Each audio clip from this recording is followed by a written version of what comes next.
AGT Live 24/7. This is AGT Live 24/7.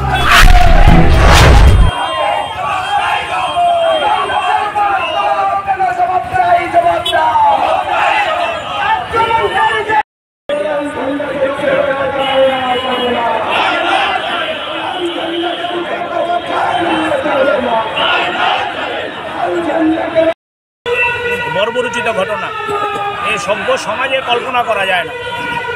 আমরা জিজ্ঞেস করি রাজ্যের স্বরাষ্ট্র দপ্তরের যিনি ভারপ্রাপ্ত মুখ্যমন্ত্রী, আগরতলাটা কি গুন্ডাদের হাতে ছেড়ে দেবেন? রাজনগর কোথায়? পুলিশের হেডকোয়ার্টার থেকে কতটা দূরে? স্বরাষ্ট্রমন্ত্রীর সরকারি যে বাসভবন সেখান তার থেকে কত দূরে? এই জায়গায় যদি সিপিআইএম পুলিশের পারমিশন নিয়ে সভা করতে না পারে, আর কোন জায়গায় নিরাপদ আমরা জিজ্ঞেস করতে চাই। রাজনগর বটতলা ফাঁড়ি থেকে কত দূরে? পুলিশের হেডকোয়ার্টার থেকে কত দূরে? পুলিশের পারমিশন নিয়ে আমাদের জেলা সম্পাদক, যিনি একজন প্রাক্তন শিক্ষক রতন দাস এবং বিধায়ক ছিলেন ওই এলাকার, সুভাষিস গাঙ্গুলি আপনারা ছিলেন, আমাদের ওই এলাকারই সন্তান, বর্বরোচিত কাজে আক্রমণ করেছে। আপনারা ছবি এনেছেন। এক সময়ের আমাদের শিক্ষাবিদ মানিকধরের উপর বর্বরোচিত কাজে আক্রমণ করা হয়েছে। সেখানে 7 থেকে 8 জন হাসপাতালে আপনারা গেলে দেখবেন সবাইকে ব্যান্ডেজ দিয়ে, কাউকে সিটি স্ক্যান, কাউকে এক্সরে করানো হচ্ছে।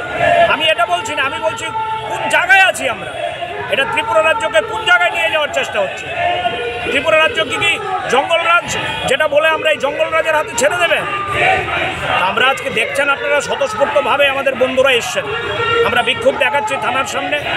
আমরা আশা করব যারা সুশাসনের গল্প শোনায়, যারা বলছে সুশাসন আছে ত্রিপুরায়, তারা আসামিদের গ্রেপ্তার করবে। সমস্ত রামনগরের বিজেপির প্রথম সারির নেতৃত্বরা এই আক্রমণে নেতৃত্ব দিয়েছে। আমরা এফআইআর করার জন্য প্রস্তুতি নিচ্ছি নামধাম দিয়ে। আমরা আপনাদের মধ্য দিয়ে রাজ্যের মানুষের কাছে বিচার চাইছি, স্বরাষ্ট্র দপ্তরের কাছে বিচার চাইছি। এই কোন রাজত্বে আমরা আছি? এই ঘৃণা ধিক্কার জানানোর জন্য আমরা এসেছি। আমরা রাজ্যের মানুষের কাছে আবেদন করব, আর চুপ করে থাকার সুযোগ নেই। রাস্তায় নামবেন মানুষ, রাস্তায় নেমে এই সরকারকে সেখানে শিক্ষা দিতে হবে। আমরা তো ওদের মতো মারপিট করব না। আমরা গণতান্ত্রিক উপায়ে এই সরকারকে মানুষ যাতে শিক্ষা দেয় সেই জনমত তৈরি করার জন্য এই রাস্তায় নেমেছি।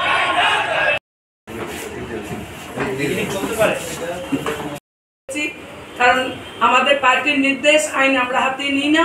আমাদের নেতারা বলেছেন আইন হাতে নেবে না, ওদেরকে আমরা পাঠিয়ে দিয়েছি।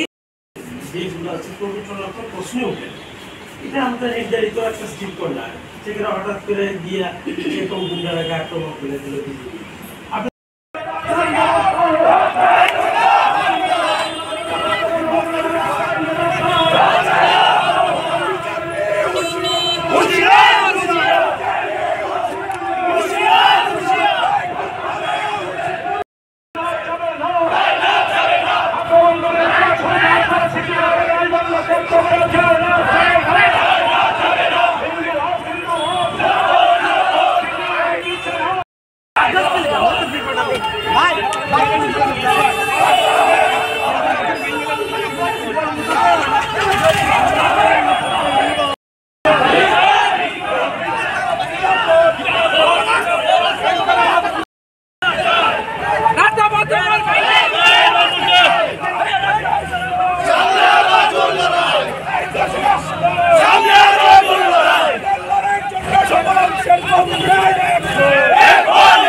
সুভাষিস গাঙ্গুলির উপর আক্রমণ করা হলো কেন? বিজেপি গুন্ডাদের জবাব চাই,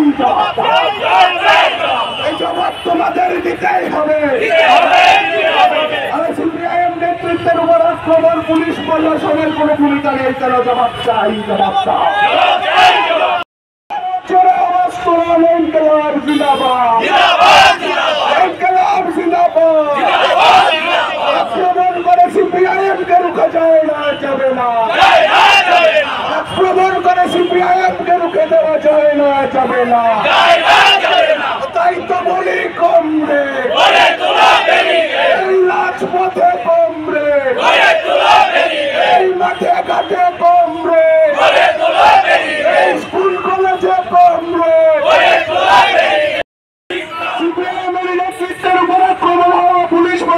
তাদেরকে জানাই ধিক্কার। পারমিশন নেওয়ার পর প্রোগ্রাম করা সত্ত্বেও কেন আক্রমণ করা হলো, জবাব চাই।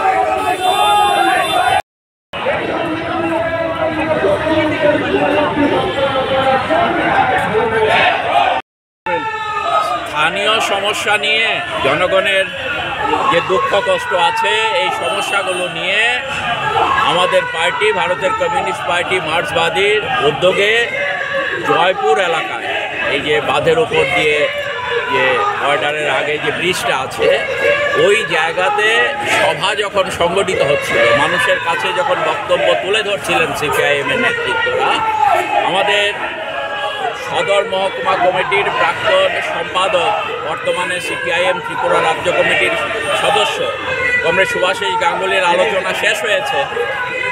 আমাদের জেলা সম্পাদক কমরেড রতন দাসের আলোচনা যেই শুরু হতে চলেছে সেই সময়ে মণ্ডল নেতৃত্বের উদ্যোগে বিজেপি তারা হামলে পড়ে আমাদের লোকজনদের উপর। প্রথম যারা স্টেজে ছিলেন, নেতৃত্ব ছিলেন, তাদের উপর আঘাত করা হয়, তাদের মাথা ফাটানো হয়, তাদের শরীরে বিভিন্ন জায়গায় আক্রমণ করা হয় এবং যারা শ্রোতা ছিলেন তাদেরকেও আক্রমণ করা হয়। ইতোমধ্যে 7 থেকে 8 জন হাসপাতালে আছেন, তারা বিভিন্ন জায়গায় আঘাত পেয়েছেন, গুরুতর আঘাত তারা পেয়েছেন। পুলিশের অনুমতি নিয়ে এই সমস্ত সভা করা হয়েছিল, কিন্তু পুলিশ পাশে থাকা সত্ত্বেও কোনো রকম ভূমিকা, দুষ্কৃতিকারীদের আটকানোর জন্যে কোনো রকম ভূমিকা পুলিশ পালন করেনি বা পরবর্তী সময়েও পুলিশ তাদের গ্রেপ্তার করার জন্যে কোনো উদ্যোগ গ্রহণ করেনি।